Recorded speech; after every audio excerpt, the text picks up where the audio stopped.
Let's see how to edit and delete message conversations in Microsoft Teams. So first, open your Microsoft Teams and go to the chat or channel where you've sent the message you want to edit or delete. To edit a message, hover over it and click the More Options or the three dots icon. Select Edit.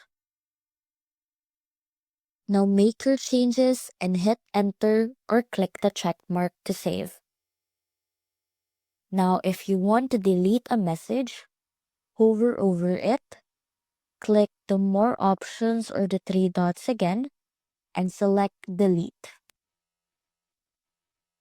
The message will disappear, but a note saying this message was deleted will remain. And that's how to edit and delete message conversations in Microsoft Teams. See you soon!